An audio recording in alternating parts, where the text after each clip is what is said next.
Hello, hello. My name's Garland Nixon, and I am back online. I have a few people starting to show up. We're gonna take a couple minutes or so. Let me just tell you how you get in touch with me, how you can follow me, all that kinds of stuff, and then we'll get going. So, if you want to follow me at Garland Nixon on Twitter, that's always good. You can go to garland.nixon at Instagram. Garland Nixon on Facebook. And of course, you can email me at garlandin@gmail.com. Oh, almost forgotten. This is important. If you're not watching me on YouTube, which I'm sure you are, I hope you are. If you're not watching me on YouTube, then go to my YouTube channel and subscribe. And don't forget to click the little bell and share this on all of your social media platforms if you like it. Even if you don't, share it anyway. What do I care if you don't like it? The more the merrier, right? Just share it and just say, I hate this. This guy's horrible. You probably should watch it and figure out why. That'll work for both of us, right? Okay. So let us talk identity politics. Identity politics, a very interesting term and something that's very interesting going on right now. Let's start with what is it? Identity politics. Oh, you know what? I'll bring up a definition. Let me do this the easy way by going right to an online definition. Political attitudes or positions that focus on the concerns of social groups identified mainly on the basis of gender, race, ethnicity, or sexual orientation. So I take umbrage to that with that particular definition, because here's what it says: political attitudes or positions that focus on the concerns of social groups identified. The concerns. Whoa, wait a minute. If we talk about identity politics, it's like a lot of things. There's a definition for identity politics that you can find online, and that definition says that you focus on the concerns of the groups within this identity spectrum, I guess, whatever, right? But what identity politics has become in America is something different. It isn't that at all. It is the opposite, in fact, of that. They turned that inside out, right? So if identity politics I'll put it like this: forget identity politics. Let's forget that for a second. Let's just talk about politics. How should politics work, right? If you have a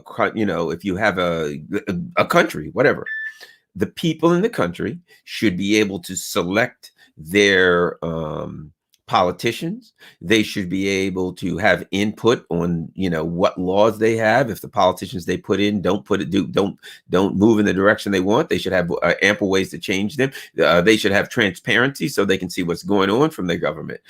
They should have transparency so they can see how the voting processes work. Everything should be transparent. Sunshine is the best disinfectant, right? That works well. And then ultimately, the government should be focused on the concerns of the people, and to some extent should reflect, right? Let me put it a different way. The government, in a way, should be an expression of the people, right? So that the government reflects the people to some extent. It reflects how they see the world. It reflects their culture. It reflects, this country. It reflects about everything. And it maintains some level of fairness here, right? So a government makes sure that you can't just go grab whoever you want to and beat them up, lynch them, hang them, kill them, take their stuff or whatever. So there's a job for the government here. But let's talk about identity politics.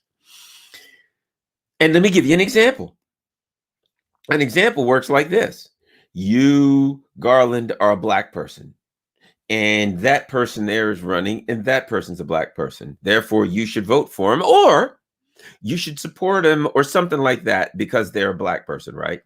Or you're a woman. Hey, there's another woman. Or you're not a woman or a Black person. You should vote for the woman and the Black person because they're a woman or a Black person, and that's a nice thing to do for whatever reason. I don't know. Make up for past injustices. Whatever argument people wants to use. But it comes down to that. It comes down to this: vote for that person because they are a Black, white, female, male, whatever, right?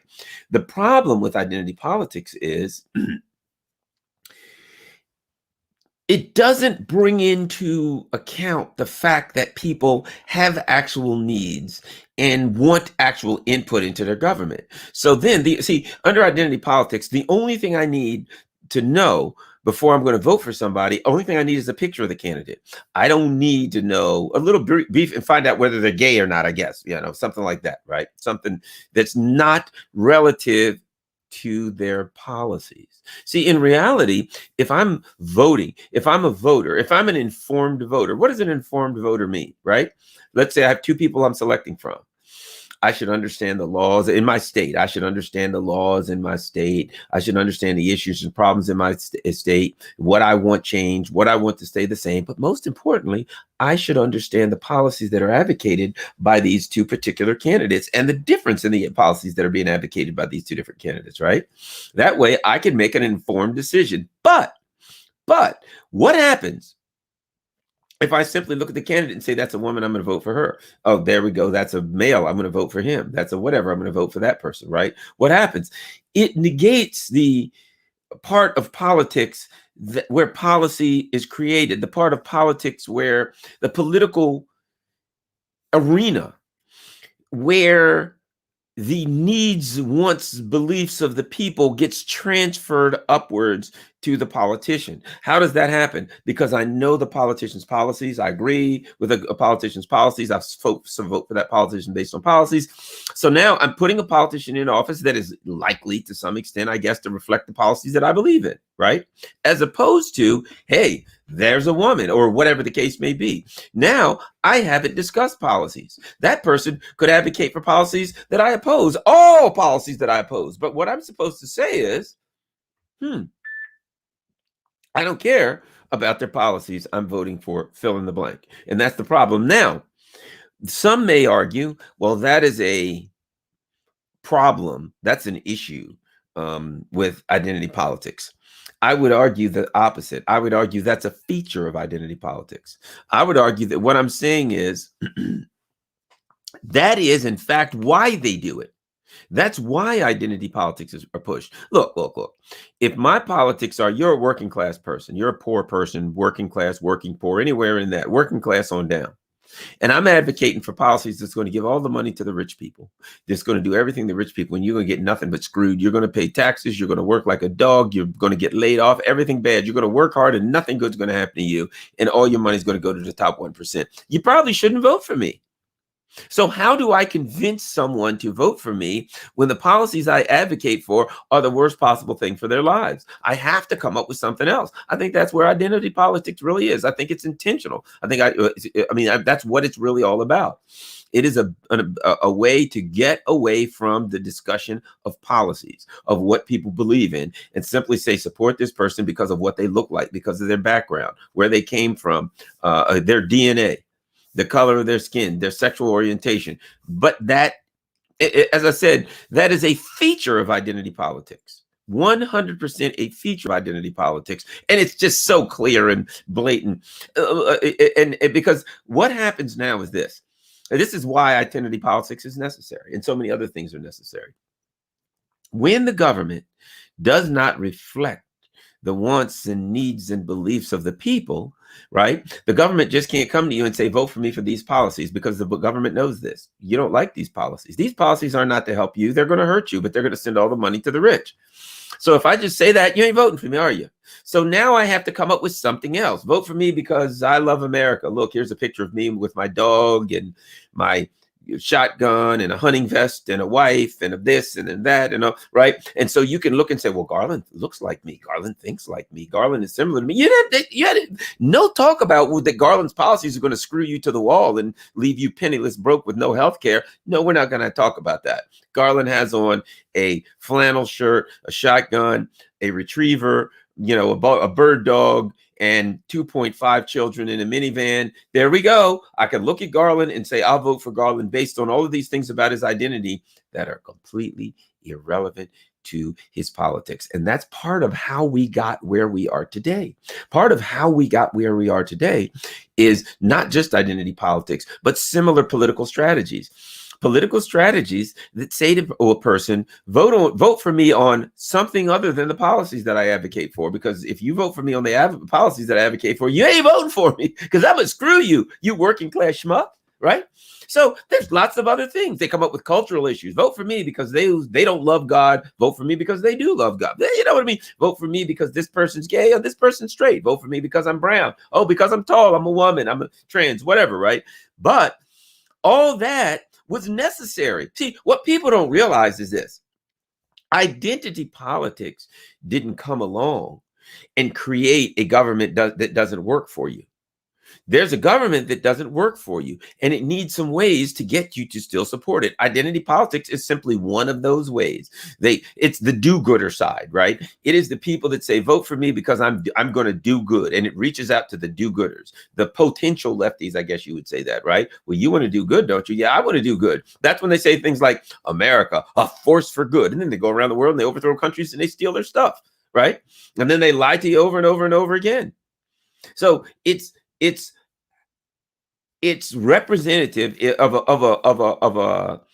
a suite of tools that's used by the ruling elite class to continue to control a population that they are screwing to the wall. And sadly, there are still a lot of people that are like, hey, I'm in the Democratic Party because, we're doing the right thing. We're doing good. Now, those Republicans over on the other hand are evil. Then you got the people there. Well, I'm still in the Republican Party. Why? Well, we love Jesus and God and country. And those other evil, godless bastards that are people that are still caught up in, I'm a member of this team, and my team is the good guys, and that team is the bad guys. And even then, most of the time, people like that are still, they can't get back to policy. If you say, give me what's some things you want the government to do? How do you want the government to address this or that, whatever it is, right? Well, they haven't got there because they're either it's identity politics, it's some cultural issue, it's something that really ain't going to have a whole lot to do with them oftentimes. It ain't going to make or break them, but it's going to be abstract. You know what I mean? It's going to be symbolic.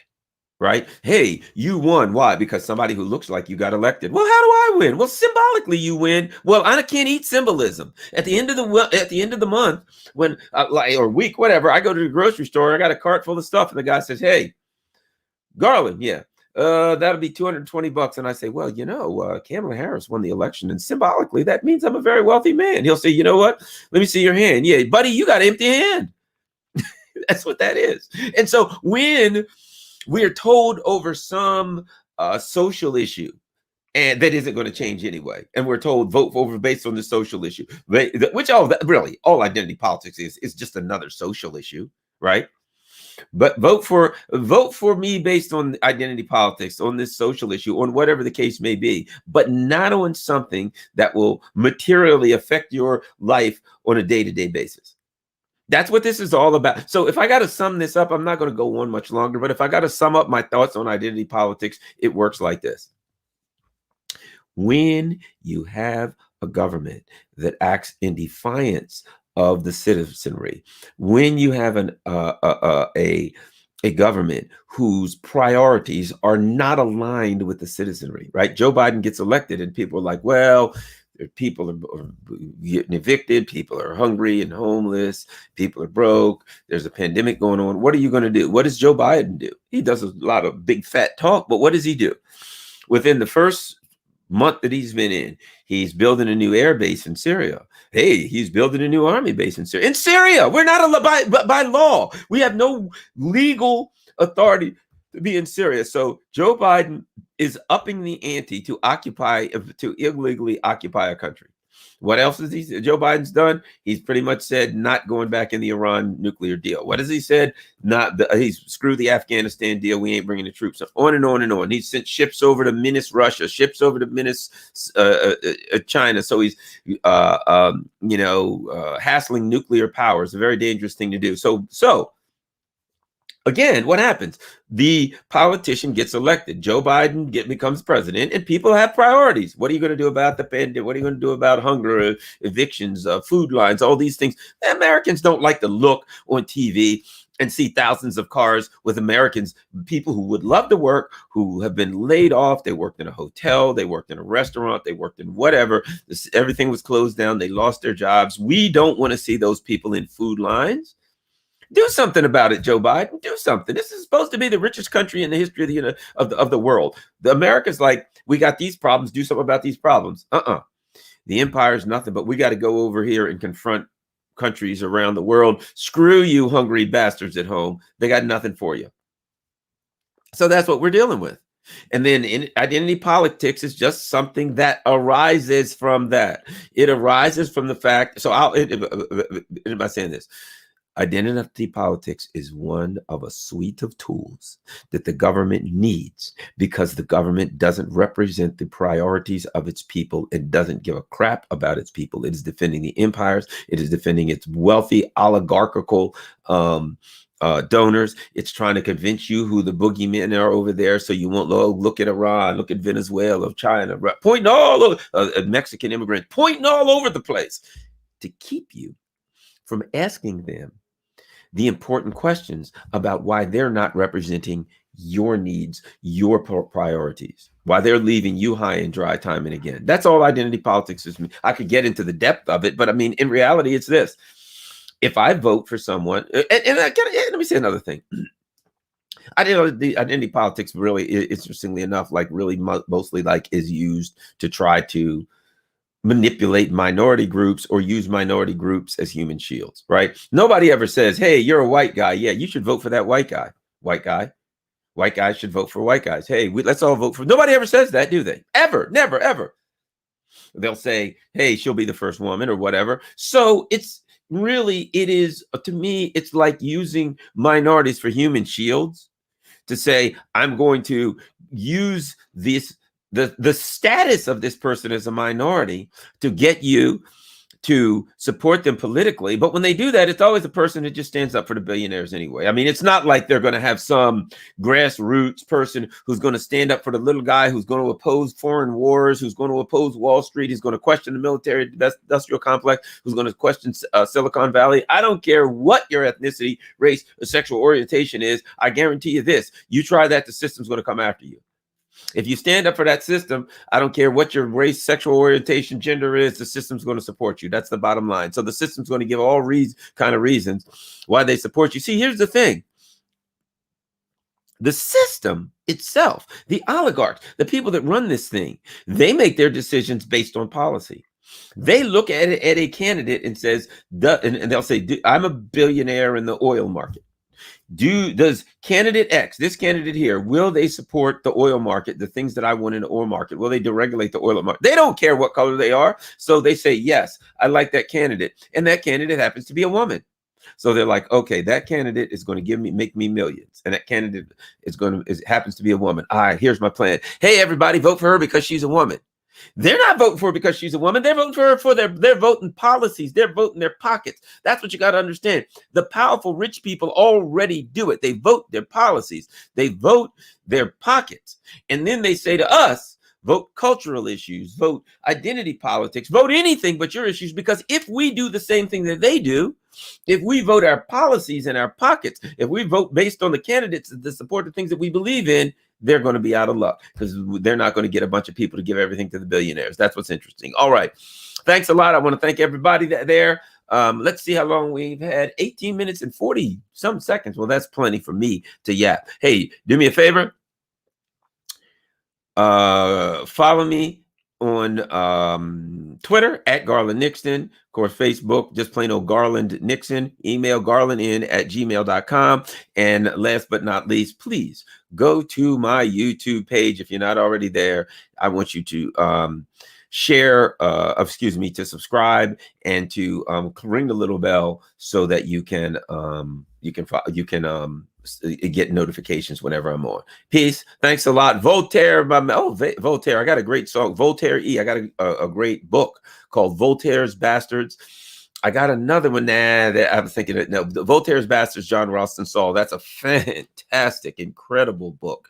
And there's another one. I'm thinking of Descartes' Error. That's another interesting one. I love to read. All right, Cliff Preston, Coop W, Chicken Patty. Thanks a lot, Anthony. All of y'all. If I was having to say like I was in the South, all of y'all. Thanks. I am. And don't forget to share this video. Peace. I'm out.